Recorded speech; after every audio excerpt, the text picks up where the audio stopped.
देखिए, अब paper leak होना अब बिहार में आम बात हो गई है।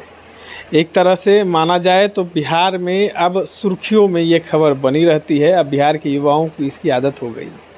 जी हाँ, आपको हम बताने जा रहे हैं, कुछ दिनों पहले नीट का पेपर लीक हुआ, उससे पहले सिपाही भर्ती है, उसके पहले बीपीएससी, तमाम जो परीक्षाएं हैं लीक ही हो जा रही है। अब जो सिपाही भर्ती परीक्षा थी उसके पेपर लीक में पूर्व डीजीपी बिहार के एस.के. सिंघल का नाम सामने आ रहा है। इन तमाम मुद्दों पर चर्चा करने के लिए हमारे साथ पूर्व आईपीएस अमिताभ दास जी हैं।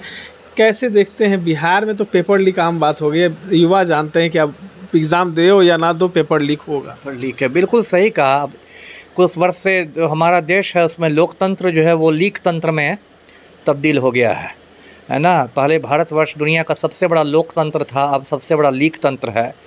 यदि परीक्षा होती है तो पेपर लीक कर जाता है, नहीं तो राम मंदिर की छत लीक कर जाती है। लीक करते रहना है। अब देखिए, आपने सिपाहियों की बहाली की बात की और सिंघल साहब की, तो दर्शकों को मैं बता दूं कि पिछले साल 1 अक्टूबर को 2023 को सिपाही भर्ती की लिखित परीक्षा हुई थी और उसमें 21,391 रिक्तियाँ थीं। तो बहुत बड़ी रिक्तियाँ थीं और उसी दिन हल्ला हो गया कि इसका मतलब पेपर लीक हो गया है, आंसर वायरल हो रहा है सोशल मीडिया पर। उस दिन सिंघल ने प्रेस कॉन्फ्रेंस बुलाकर कहा कि नहीं, सब कुछ ठीक ठाक है, कुछ नहीं हुआ। लेकिन उसके बाद इतने सबूत इकट्ठे हो गए, ईओयू ने सबूत इकट्ठे किए, आर्थिक अपराध इकाई ने, कि 3 अक्टूबर को आते आते इसको रद्द कर देना पड़ा और अब तक वो पुनर्परीक्षा हुई नहीं है, अधर में लटकी हुई है परीक्षा। उसके बाद इतने सबूत आने गए कि अंत में दिसंबर में सिंघल को हटा दिया गया। केंद्रीय चयन परिषद के वो चेयरमैन थे जो सिपाहियों की भर्ती करता है, उस पद से उनकी छुट्टी हो गई और उसके बाद लगातार ईओयू की जांच जारी है। अब देखिए क्या है, 1-2 रोज़ पहले जो और चौंकाने वाला खुलासा हुआ है कि कलकत्ता के जिस प्रिंटिंग प्रेस को प्रश्न पत्र छपने की मतलब का काम दिया गया था, वो प्रिंटिंग प्रेस मतलब है ही नहीं, वो हवा में है ना। मतलब ऑन पेपर नहीं है, मतलब ऑन पेपर ही है, असल में नहीं है। असल में नहीं है। असल में नहीं है, मतलब सिर्फ कागज पर वो प्रिंटिंग प्रेस है और उसका कोई अस्तित्व नहीं है। क्वेश्चन पेपर छपे कहाँ होंगे? उसने दूसरे को से छपवा दिया। देखिए, ये सब मतलब क्या मजाक इन लोगों ने बना लिया है। ये सरकार चल रही है, कॉमेडी सर्कस चल रहा है। जिसको दिया गया जिस कलकत्ता के प्रिंटिंग प्रेस को, उसका कोई ना प्रॉपर कार्यालय है, ना उसका कोई गोदाम है प्रश्न पत्र रखने का, और उसको ये टेंडर दे दिया गया और उसने आउटसोर्स कर दिया, उसे दूसरी कंपनी से छपवा लिया। पता है कितना बड़ा मजाक हो गया। और जो सिंघल साहब हैं, उन्होंने बीच में 2-3 बार कलकत्ता का तूफानी दौरा भी किया जी। अब तो उनका दौरा भी संदेह के घेरे में आ गया कि ये क्या देखने जा रहे थे। तो ये सब बड़ी मतलब गंभीर बात है। और अब ये बात आ रही है कि जिस गाड़ी में प्रश्न पत्र जा रहा था मोतिहारी के केंद्र में, उस गाड़ी को पटना में रोक के उस दिन मतलब बंडल खोल के प्रश्न पत्र निकाला गया, मोबाइल से उसकी तस्वीर खींची गई और फिर आंसर बना के वायरल किया गया।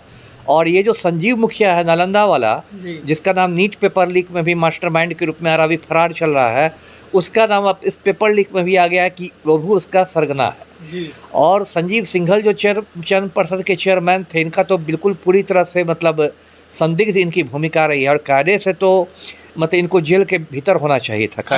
अभी तक इनके ऊपर कोई कार्रवाई नहीं की गई है और पूर्व डीजीपी भी रहे हैं, कई सवाल खड़े होने चाहिए इनके ऊपर। वही मैंने कहा ना, डीजीपी के रूप में भी इनका बहुत मतलब विवादित कार्यकाल रहा था।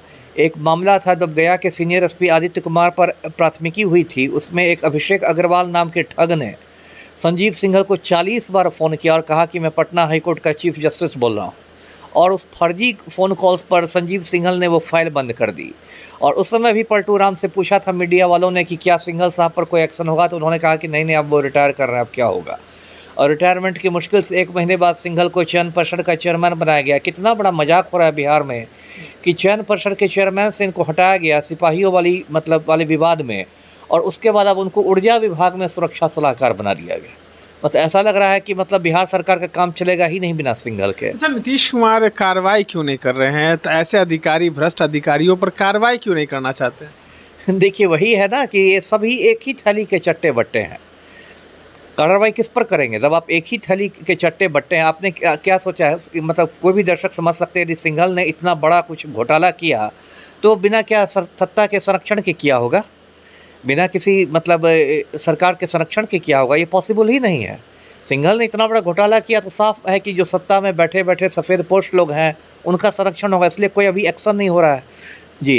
नीतीश कुमार की एक पार्टी का एक मोटो आप देख रहे होंगे कि वो अपने आईएएस आईपीएस को अपने पार्टी में ज्वाइन करा लेते हैं। आरसीपी सिंह को किस तरीके से राष्ट्रीय अध्यक्ष बनाया, राज्यसभा भेजा, फिर मंत्री बने। फिर आप अभी वर्तमान में जो सुनील सिंह हैं, पूर्व आईपीएस अधिकारी हैं, वो हाँ वो भी हैं। अब फिर से एक नया चर्चा नाम है उन्हीं के विभाग के कई जो है मनीष वर्मा का नाम सामने आ रहा है। वो भी ऐसे सुर्खियों में है कि राष्ट्रीय अध्यक्ष कहीं ना वो बन जाए।